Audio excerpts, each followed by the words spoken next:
Igor is a young man who presented to us with sudden onset of heart failure, breathlessness. 1 minute I was sort of at the doctor's, the next minute I was in the hospital really struggling to breathe.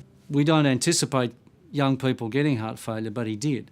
All I can remember is I had a lot of people around me and I had needles and tubes inserted into everywhere. I was just really trying to just stay focused on breathing, so I just tried to block everything else out and just concentrate on breathing. We think it had probably been there for a little while.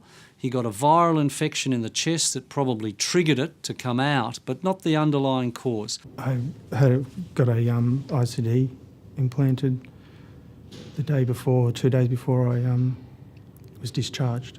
The ICD is basically a device that will monitor my heart rhythms, and if my heart goes into arrhythmia, then it will recognise that and then give me a shock if needed.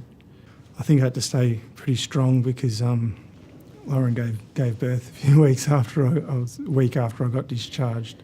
So just trying to stay strong for her and, you know, for the other kids. So I did feel a little bit out of place at first with the rehab being so young and surrounded by oldies, but, you know, they were all fantastic people and really positive.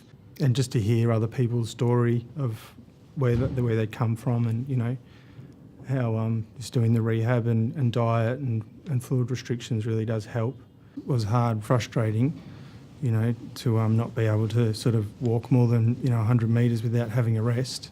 But, you know, I think if you stay positive, stick to the diet, stick to the fluid restrictions, taking my medication, and, you know, I was fortunate that really helped me.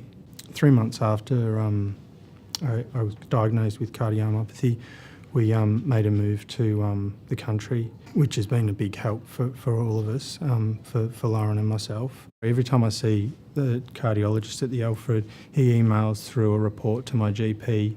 I see my GP once a month, and the cardiologist at the Alfred, depending on how I'm going when I see him, it can vary from 2 months to sort of 6 months. He was desperately unwell. With therapy, has survived that. He now has an implantable defibrillator, but is now back living a somewhat quieter lifestyle, but a lifestyle that he loves with his wife and 3 children. Fresh sort of country air, and, you know, we're all feeling much clearer, I think. He's done very well with his heart failure.